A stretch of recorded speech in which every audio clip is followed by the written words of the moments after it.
Hey guys, what is up? It is the Fast Break Report here, bringing you guys another vlog. So we gotta talk about the Houston Rockets because I don't know what in the actual fuck is going on over in Houston, but I've wanted to make this video ever since I saw the Fred VanVleet signing and the Dillon Brooks signing, and I'm finally making this video. Sorry, it's not a Pacers video. I know Pacers videos are what do good on my channel, but we gotta talk about Houston. So they signed Fred VanVleet to a 3-year, $130 million deal.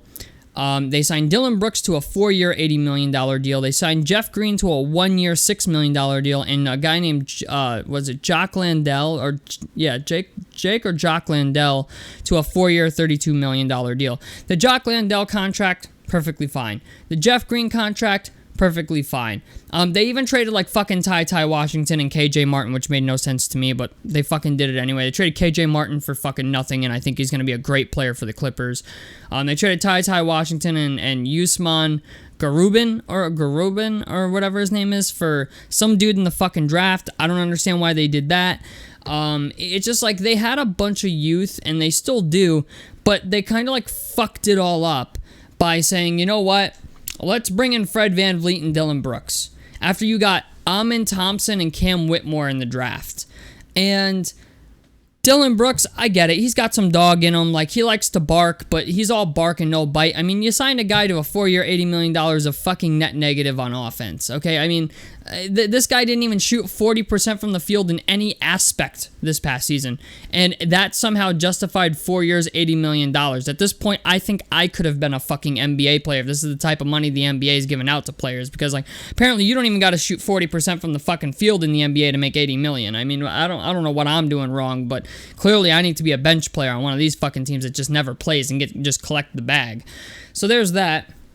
And then Fred VanVleet, they signed him to a 3-year, $130 million contract, which comes out to about $43 million a year for a guy who's never shot 43% from the field ever in his fucking life from regular field goal percentage or from the three-point line. So it's like, you know what? It sucks. Like, I really wanted Fred VanVleet to go to a team that was actually going to be able to utilize him. You know, like, I was really hoping for a Miami. I was really hoping for a Philadelphia. Like, I was really hoping for one of these teams that could really, really use Fred VanVleet and, like, not make them a championship contender, obviously. Maybe in some instances, like Miami, maybe. But it's just, like, I really wanted him to go to a team where he could at least be a piece. You know what I'm saying? And he took the bag, you know what I'm saying? Like, Houston really, like, rolled out the red carpet for him, and I really can't blame him for taking it, but it's like, you know, part of me really thinks, like, okay, Fred VanVleet took this deal strictly for the fucking money, not to win, because the Houston Rockets are not winning anytime soon with the way that their organization runs and all this other shit, because I'm just gonna say this, man. I don't know why the Houston Rockets would do this. Like, honestly, to me, they're the most dysfunctional organization in basketball at the moment. I'm just going to call it what it is. Like, it's going to upset Rockets fans, and I really don't give a shit. They are the most dysfunctional organization in basketball. Anytime you have it where your fucking people inside your building are leaking to the media that Kevin Porter Jr. and Jalen Green do whatever the fuck they want, and then you have, you know, John Wall coming back out here and telling the public as well the shit that they're doing, like how there's no maturity, there's no discipline, these guys are entitled to shit. When you have a culture like that on any team, your team's not going to win anything, okay? When there's no repercussions for your actions, when there's no discipline going on, like, sorry, but your team is not winning anything anytime soon. And that's the problem with Steven Silas. You know, like, I understand Ime Udoka is their head coach now, which is a huge fucking win for Houston. I will say that. Like, if Ime Udoka can do even half of what he did for Boston, or in Boston for Houston, like, if he can do even half of that in Houston, I think it's a fucking win. But I don't understand the purpose of, like, signing Fred VanVleet and signing Dillon Brooks when you have all these young players there who need playing time. Like, to me, signing Fred VanVleet, like, I get it. Yeah, you need a guy who's going to go out there and score and make it look like you're at least trying to be competitive. But, like, I think to myself, what was stopping them from playing Amen Thompson, Cam Whitmore, Tari Eason, Jabari Smith Jr., and Alperen Şengün together?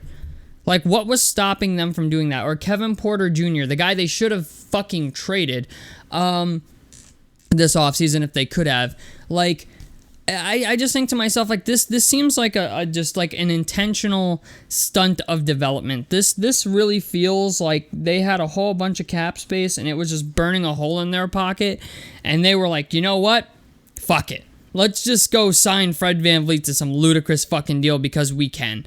And I get it, like, if you're a team that's not going anywhere anytime soon, yeah, you can get away with that, but I just think, like, after what I saw last season, I have no faith in this team.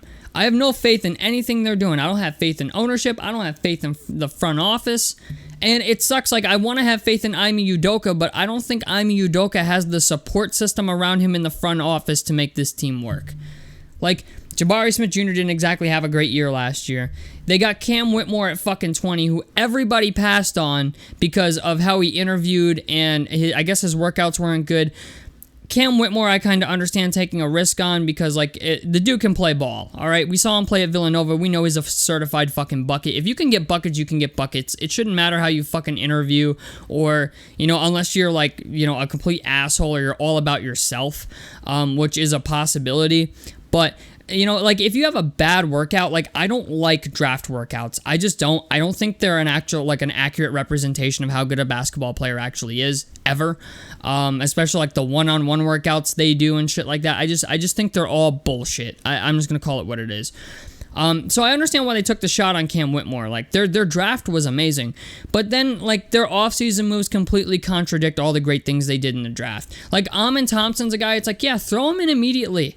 Throw Cam Whitmore in immediately. Throw all these dudes in that you got, these young dudes. Tari Eason, Jabari Smith Jr., Alperen Şengün, the list goes on and on. Just throw him in there. Let them play at the fucking NBA level. You're not playing for anything that matters. Like, why, like, you're even with all these players, you're still playing for a fucking, like, what, a top 5 pick next year, top 10 pick? So, why bring in Fred VanVleet? Why bring in Fred VanVleet for 3 years, $130 million, and pay him $43 million a year to be the guy on a team that's going to go fucking no place? Okay, maybe it gives you a trade chip. That's all it does. And if you're Fred VanVleet, I really can't be mad. I mean, you're going to a team where the expectations are literally fucking zero, it seems, and you're getting paid $43 million a year to do it. So, and the part of this that's most concerning to me as well is, like, last year when they had spats on the bench between, like, Jabari Smith Jr. and I think Jalen Green or Kevin Porter Jr. or something like that.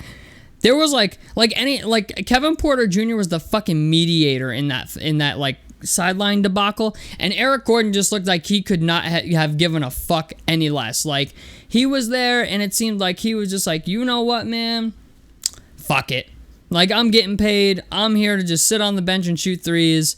I'm here to be the vet. These young guys don't listen to me anyway. Like, that's the vibe I got from Eric Gordon last year on the Rockets. And I just think to myself, if that's the attitude Eric Gordon has, they brought in Jeff Green on a 1-year, $6 million deal. I can only imagine what Jeff Green's going to think.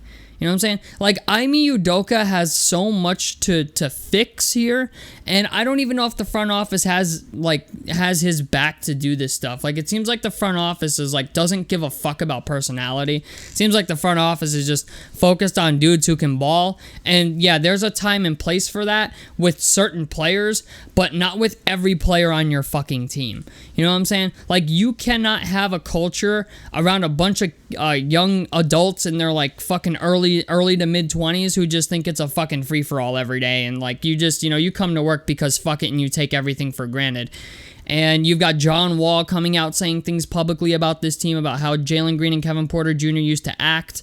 You know, like, doing things that would get them kicked off of any other NBA team in the league. It just, for me right now, man, I'm not too confident in what the Houston Rockets are building. They have a lot of talent. It's just a matter of, you know, like, will the front office support Ime Udoka in disciplining these young players and laying down the fucking law, getting them to commit on defense, because that was a big thing last year as well. None of them wanted to commit on defense. I get it, you were kind of tanking for Victor, but, you know, at the same time, I just think to myself, man, like, this team's got issues that I don't think are fixable. And the only way I think they become fixable is if some of these young guys grow up mentally and start, asserting themselves as a dominant figure around the locker room to help out Ime Udoka. You need Jalen Smith to become a leader, or Jalen Green to become a leader. You know what I'm saying? You need like Amen Thompson and Cam Whitmore. Like, I don't think it's gonna be Cam Whitmore, but like or Jabari Smith. Like you need one or two of these dudes, preferably like Jalen Green and hopefully Kevin Porter Jr., but I don't think that's going to happen. But like Jalen Green would be ideal, and like Amen Thompson or Jabari Smith Jr. to like come into this. Jeff Green would be another guy I would hope is going to step into that role as being the locker room leader, but I don't know. I don't know. I truly don't have an answer for this team. I don't know how well they're going to play next year. I'm assuming they're going to continue to be a top 10 team in the draft. Like, they might be exciting to watch after the first couple games, but if they don't commit to anything, if they're not dedicated, if they're only, playing in the NBA, taking it for granted and playing for a check every fucking night instead of playing to win, I don't understand the offseason moves. I really worry about this team. So, and then you have the James Harden shit, and it's like, why would you even put shit out there, like, or James Harden, why would James Harden even put shit out there that he wants to go back to Houston? All that's doing is stunting the growth of the young guys there. If you want to be close to Houston, go play in fucking Dallas with Luka Doncic and Kyrie, and at least like try to win a fucking ring. I don't understand what's going on here with Houston at all. So, tell me what you guys think about this down below in the comment section below. Like helps me out. Subscribe if you guys want to see more. I'm the Fast Break Report, and I'm out of this motherfucker. Peace, guys.